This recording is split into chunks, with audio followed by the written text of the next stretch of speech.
are you? Hey, I am very good. How are you? Very good. Very good. Thank you. Very excited to be here today. Yeah, it's always great to see you on Digital Zone stage, even if it is online and offline. So thank you so much again to be here. And I am leaving the stage for you, and we are waiting to see your presentation. Amazing. Excellent. So thank you. Thank you very much for having me and allow me to present on this very specific topic that for me is, I will say, very, very exciting in general, because it's one of those areas in SEO that is changing and can provide so much opportunity. E-commerce SEO. So we all know that organic search continue to be one of the biggest traffic drivers to online retailers. We can go to tools like SEMrush and take a look at the massive amount of traffic and how that traffic is positioned versus other traffic sources. And it will only become more important with Google now shifting to become a free merchant marketplace with a 30 billion plus product shopping graph, right? They have done a lot of recent announcements regarding all of the features that they are launching, right? So now we have that whenever we search for product related type product related queries in general, from products to categories to product lines to brands even, right? We get many times these additional sub features that were not there a couple of years ago, from popular products carousel to the shopping knowledge panel to that we can certainly leverage to get more visibility for our own websites too. And then on the other hand is allowing to position them in this better place to fulfill the need of users at that more commercial stage of the shopping journey, right, or the search journey too.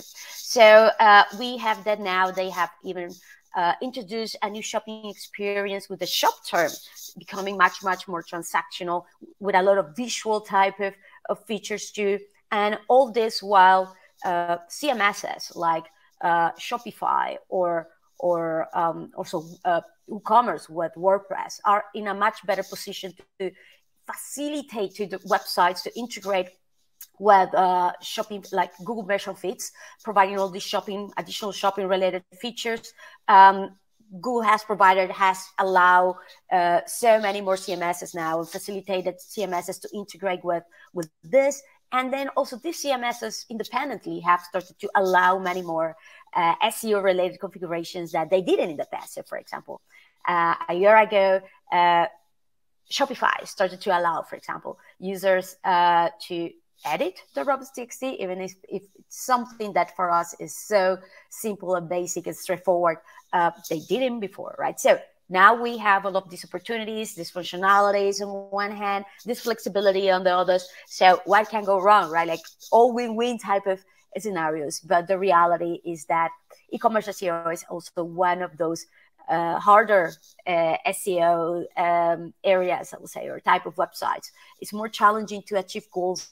I asked about it a few months ago, and the answers that I got from this poll is that it's harder to do e-commerce SEO now than before from the SEOs that took the poll. And then it's not also surprising for me because of my own e-commerce SEO projects. I understand that it's much harder to grab attention, the visibility, the clicks that we want from users when we have search results that look like the ones that we see on screen, right? Like literally, like we have on one hand the ads at the top, we have my times local pack below when Google identifies that there's this intent of shopping someone that they can, so shopping something that they can deliver locally to.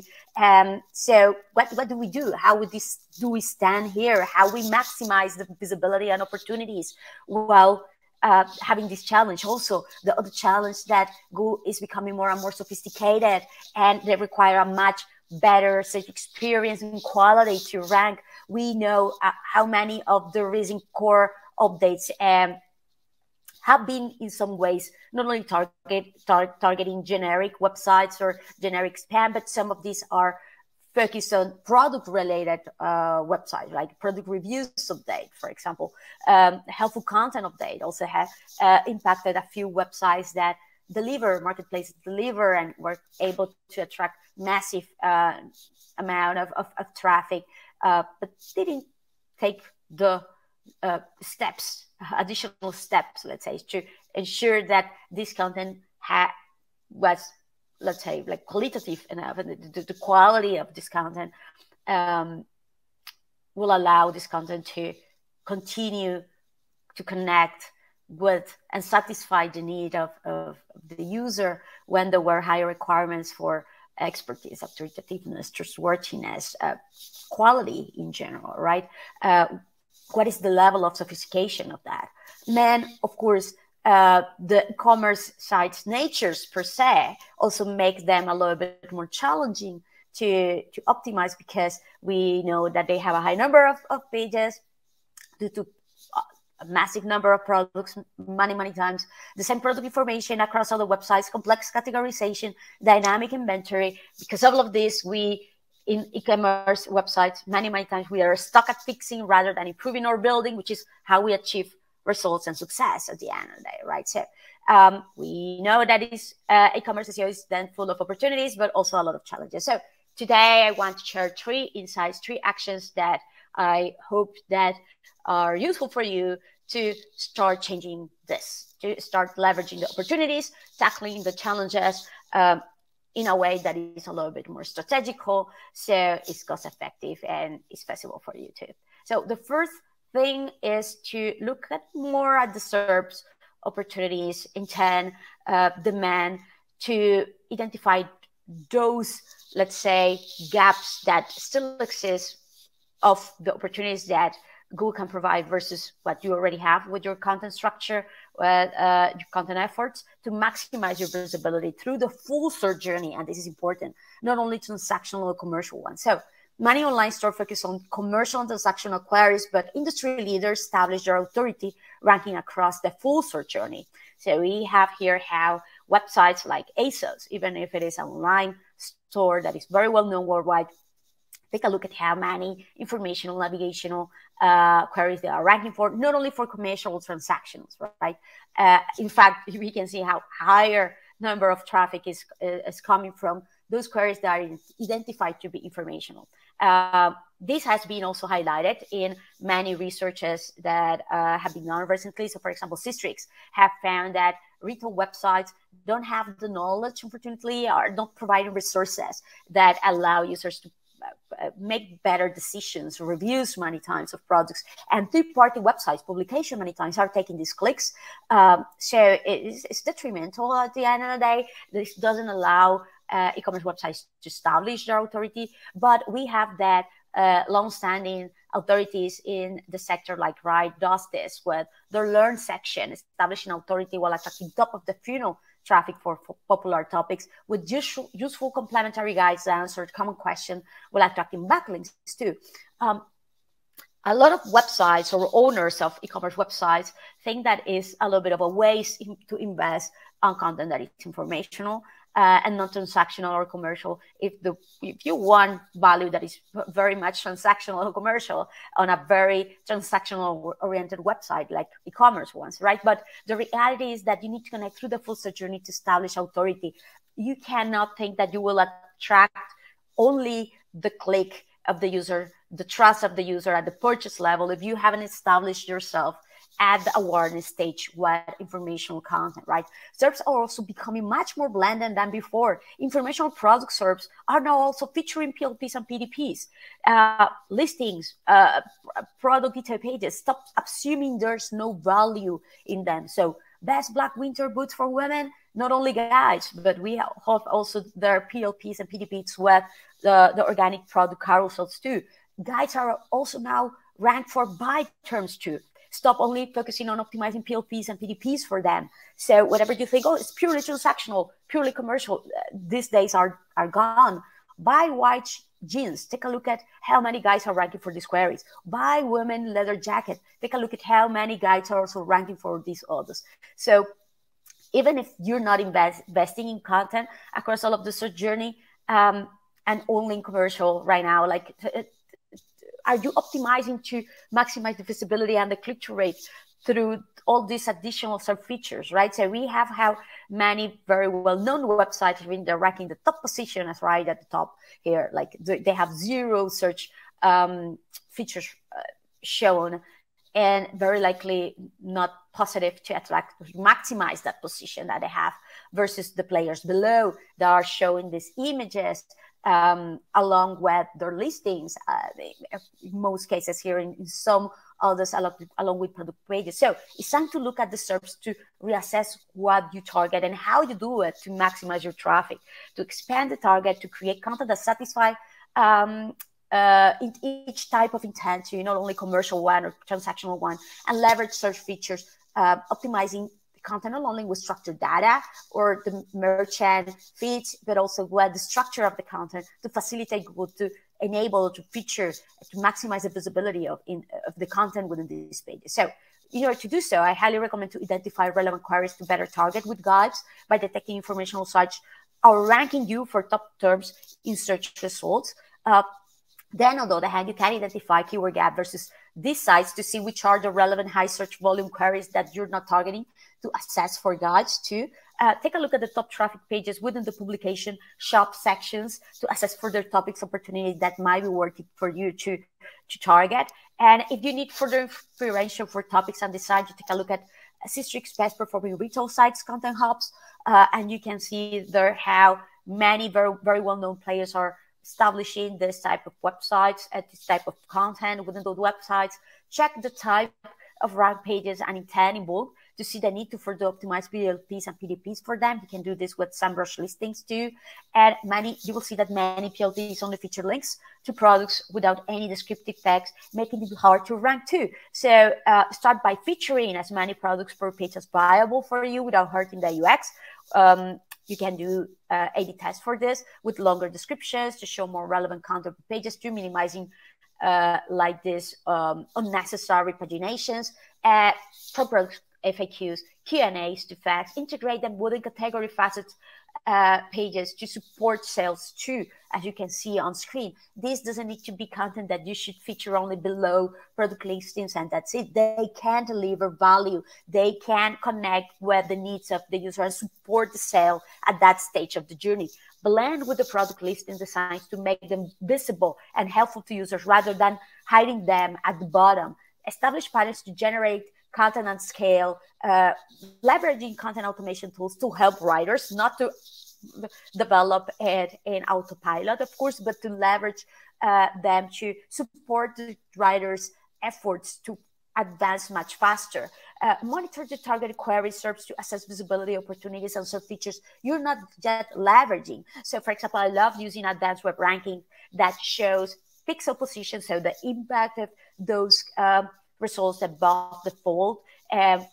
Also, the product search features with SERP screenshots to assess potential. They show the image thumbnail, they show the product carousels too, as you can see here. So it really facilitates you to identify those further opportunities that you can leverage to maximize your visibility. You can see which are the SERP features influencing your already targeted queries, or the meant to rank queries that will have deliver much more value for you. And of course, not all of these are triggered just by structured data anymore, as I mentioned, or by the feeds, the Google merchant feeds, but also by the content format and that influence monetize what Google will highlight. So Brody Clark has done many brilliant analysis, in-depth analysis that shows how price drop rich results, or return policy rich results, or the image thumbnails are being brought directly by links listing. And what we need to do for them is to ensure that image optimization is on point, the rendering, the relevance, the organization, the structure for the popular images that you are showing in your listings, right? So you should do all of this while monitoring your audience new searches to frequently identify new content opportunities, new queries opportunities that you can target, that you can deliver, that you can connect with your content production. So it's all about maximizing your e-commerce search visibility shared to the full customer journey like this, not only focusing on very specific queries. And here's a reference also, if you want, for e-commerce websites that avoid forgetting this type of queries and content types many times just because they are too informational. So you can here have like a list of all of these different type of websites, of structures or pages within websites that you can use to connect through the whole search journey without leaving anything on the table. The second step, prioritize SEO activities based on your e-commerce goals, impacts, and efforts, right? So you always have limited resources and timelines to execute SEO activities and achieve goals. That is the truth. Is why you can't just follow SEO best practices at the end of the day, or a checklist that these are great to avoid missing things, but not to drive your SEO strategy. So it's fundamental to start by establishing top to down SEO goals for your e-commerce that connect with your business ones, those transaction related, conversion related goals. So you're trying to execute SEO tests to achieve those sales goals at the end of the day from some top product lines that you want to promote or to prioritize. So this will help to tie each SEO action to business goals, allowing to focus on meaningful SEO execution, because you will be able to answer why each of your recommendations is important and how each of your recommendations should help to achieve already specified smarter SEO goal. That is why I always recommend you to establish goals that follow this smarter principle. They should be specific, measurable, attainable, relevant, time-bound, evaluated and review, grow 100%, 150% organic search conversion year-over-year of XYZ product lines, for example.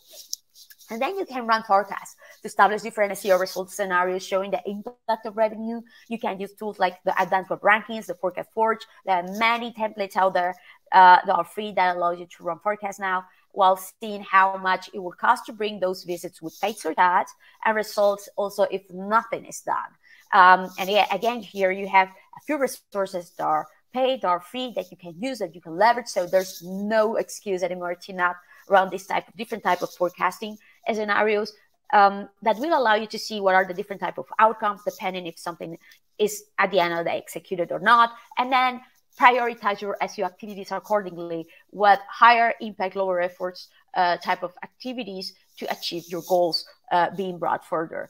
You can use this Google Sheet that I created for it. Is a template that you can easily leverage to assess and prioritize those activities that will have the lower effort and the higher impact. And if at some point you can tie an SEO recommendation to a smarter SEO goal, means that is a known problem and should be prioritized very likely. So you shouldn't be putting in your backlog at the end of the day, or your roadmap at the end of the day. So what happens when you have activities that seem to have similar effort and impact? Well, you should use second order thinking to select one with the more positive implications for goals achievement overall within other areas, because this will allow you to also get further support of other areas. It will, if these tasks tend to also have a positive impact on UX, on sales, on speed. So these are type of activities that will likely get more support from these other departments too, and will be much easier for you to develop internally. And if you're unsure about the impact of any of your different activities, you can run tests to assess their impact within your own specific context. To, for example, again, the product listings, more or less products. Is it that more products will tend to be always better from relevance, but does it actually impact from a conversion standpoint? You can run tests for that. Now we have SEO testing, we have Ride, we have ZP, we have Split Signal, we have tools that facilitate all of this, and you're now able to run many of this directly and connect with CDN workers to implement SEO test changes fast. And if you cannot have access to this technology, you can also create your own SEO A/B split test for free using GTM, as Christian shared in last year, Right to SEO. And all of this will allow you to assess and change fast what is not impactful and identify those opportunities that we mentioned before to achieve goal, while focusing on what is actually moving the needle, what will actually be impactful for your e-commerce site. And the third point, establish an SEO quality framework to avoid issues that hold your execution back. As I mentioned before, many times we are focused only fixing bugs rather than building, which is how we achieve results. So we need to understand that SEO auditing should be a recurring activity to prevent these issues, and identify opportunities on an ongoing basis. Opportunities that are too common SEO horror stories in e-commerce that are completely preventable, internal search results cannibalizing category, lack of unique commercial content in categories, product pages with poor unique descriptive content, seasonal pages with traffic but inconsistent status. You should avoid doing like easy to prevent issues like no indexing or canonicalizing facets with product inventory and search traffic potential, or temporarily unavailable product pages, triggering errors, or being no index, or erroneously redirected rather than keeping them indexable, because they will be on stock in no time, in a few days too. I actually presented about this topic, the e-commerce SEO horror stories, at BossCon earlier this year. So you have all of these different scenarios that I shown on screen before on the deck, and provided very specific action for each one of them. But what I want to share now is how to prevent them in the first place, right?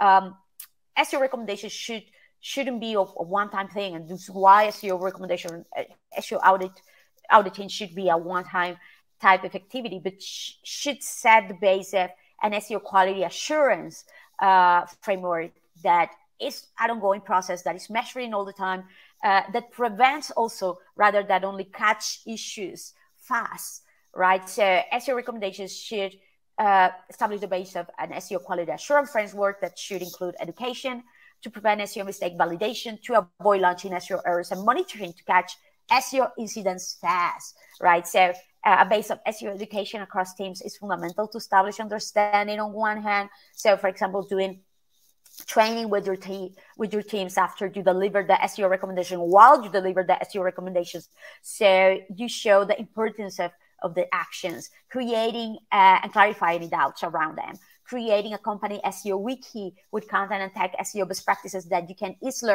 refer and can be easily integrated with the workflows. Strengthen also your SEO quality framework with a seamless SEO execution validation workflow. You can set and agree with teams the use of content and tech configuration checklists for common ones. This is something that we all tend to do, but also agree on release validation workflows, taking into consideration what if scenarios. So already think of what will happen if something goes bad. Oh, is something affecting negatively crawlability or indexability, and cannot be fixed in less than 24 hours. So you already agree with the development team before this happens that if something like this will happen, you will revert the changes, revert the implementation to avoid any negative SEO implication here that goes out of hands. And at the end of the day, SEO validations are only going to be as strong as the alignment of SEOs with the team execution, the changes. So it's very, very important that you all agreed and support each other here, and that you get this really, really good communication with them. And then, of course, catching critical SEO configuration like KPI changes fast to take action before it's too late. So you should monitor it all: spam, mentions, backlinks, search trend changes, organic search traffic and conversions, web rankings, click-through rate changes, content optimization, crawlability, and technical issues. We have tools like Little Warder and Content King that allow us to catch SEO configuration changes in real time. Literally, these are real-time SEO crawlers that allow you to configure whenever broken links or canonical changes or hreflang annotations or meta robot change. And you can also additionally configure to be alerted only when the changes happen on those pages that actually matter the most for you. When you're making pages, you can configure the alerts to go through also directly to your email or PM systems, so you don't overlook them. This is how you say goodbye to continuous SEO errors that hold your execution back, right? With education, validation, and monitoring. Not only focusing on monitoring that goes out of hand, but monitoring with purpose, good configuration that actually is delivered, where you're actually paying attention, or the relevant team members are paying attention. So you can learn more about how to set an SEO quality framework here in this presentation that I did about it. If you want more insights, more in-depth resources that you can leverage through. As you can see, it shouldn't be only a matter of catching error, but you should prevent them. And if you think that all of this is too much work, these are just 3 key activities at the end of the day to incorporate in your e-commerce SEO strategy for success. And this is how we are going to be able to stay or start being ahead of the competitors, right? If we are only reactive and we are not proactive on what we do, then we cannot expect to win versus them. E-commerce many websites are very, many times you will end up competing against websites that are very, very competitive, right?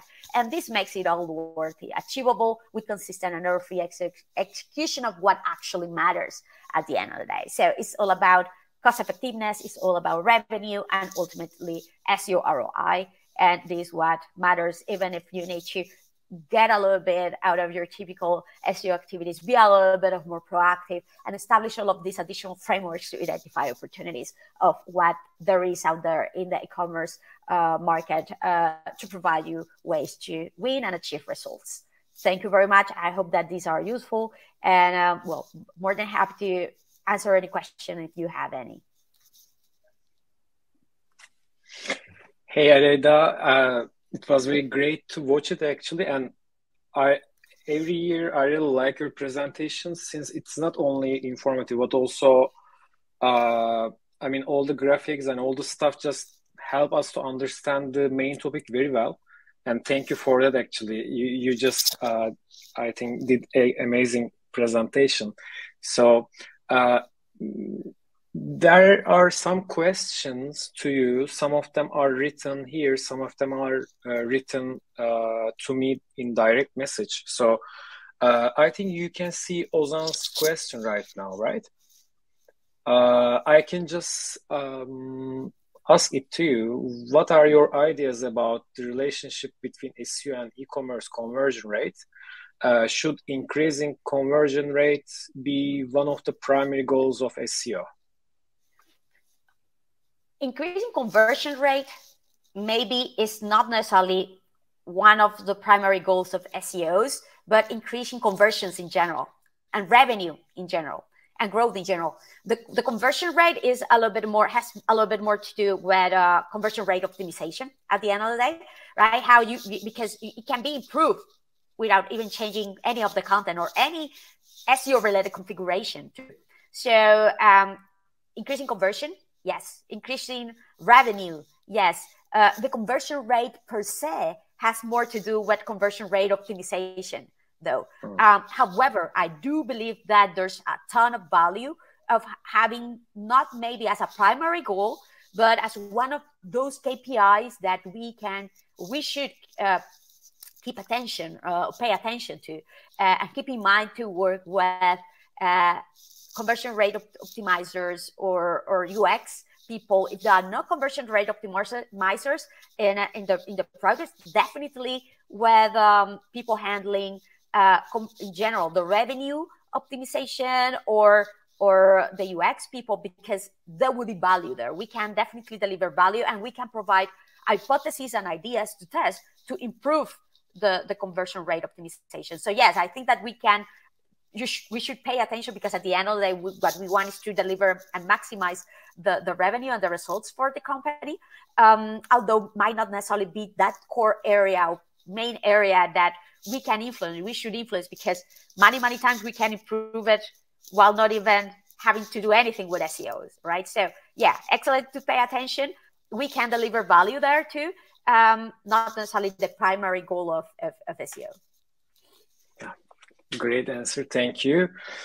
So other question is, what are your favorite SEO tools for, I think specifically she asked for technical SEO audit, on especially e-commerce websites? Yes. Or maybe you can just mention, yeah. sorry, you can just mention some of the features of the specific tools as well.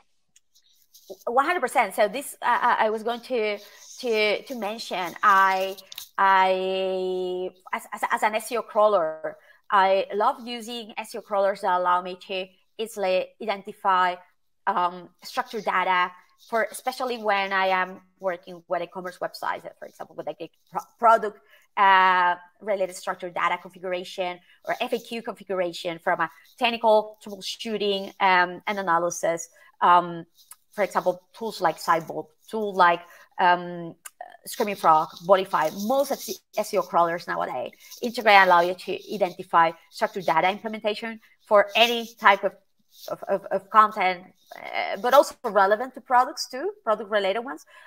Then also a tool that I am leveraging a lot for e-commerce clients nowadays, not necessarily purely technical, but very useful for this scenario, is advanced web ranking. As I mentioned, I believe it's potentially the only run tracker that is right now monitoring the product carousels.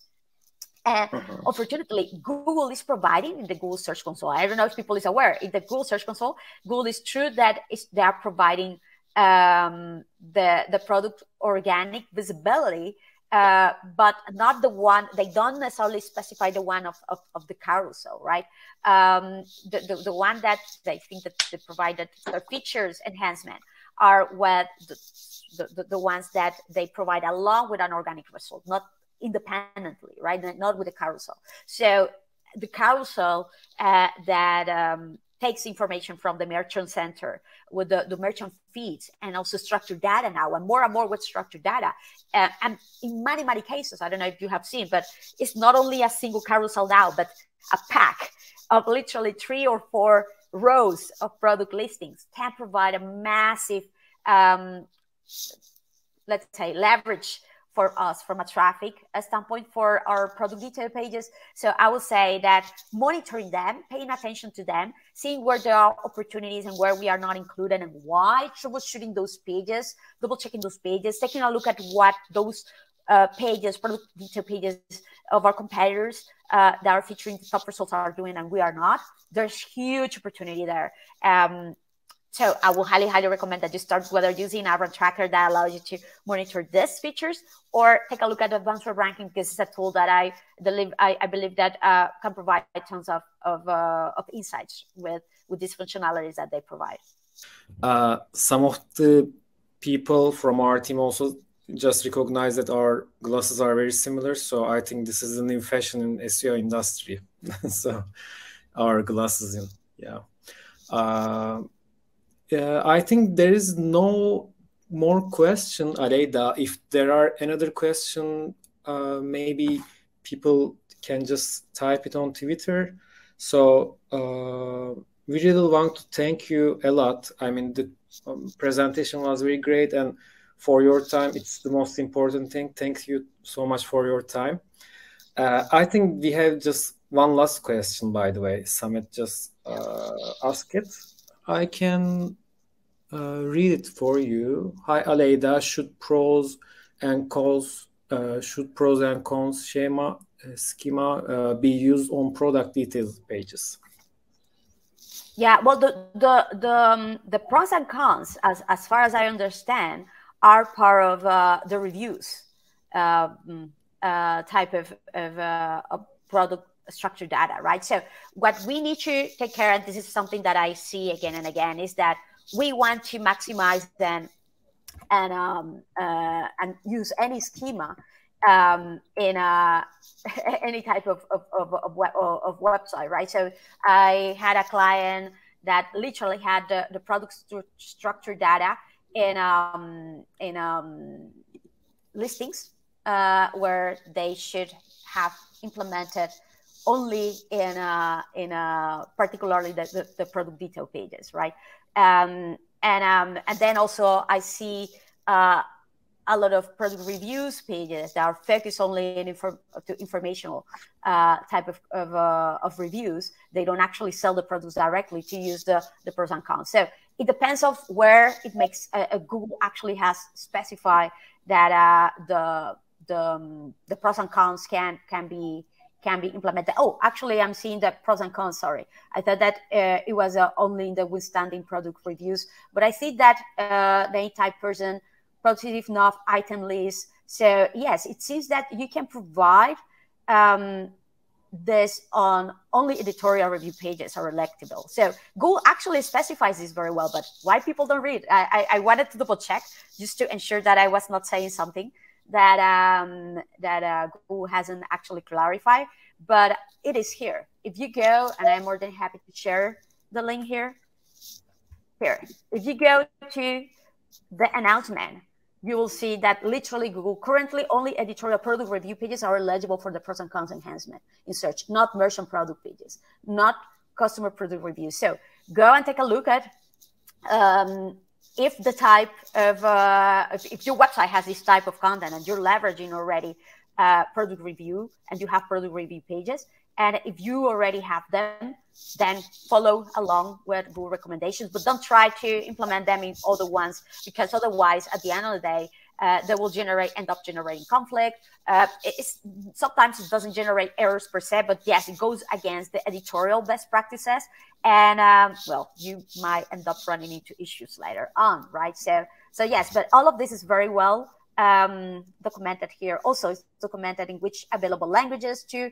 And I will highly recommend that you start doing some troubleshooting also at the beginning with a very specific number of pages in this case, in case you have product reviews, to see if it goes well. And if it does, then you release it across all of the different versions that you may have. Great, thank you. I also shared your, I also published your link you just shared. So I think people also can just read the blog post as well. And yeah, it was very beneficial as an answer. Thank you so much, Aleida.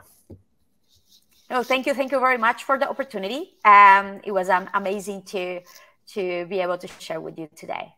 Yeah, thank you so much for your time as well. So hope to see you to another event. Thank you again so much, Aleida. Have a great day. Looking forward. Thank you. Bye-bye. Have a good day. Have a great event.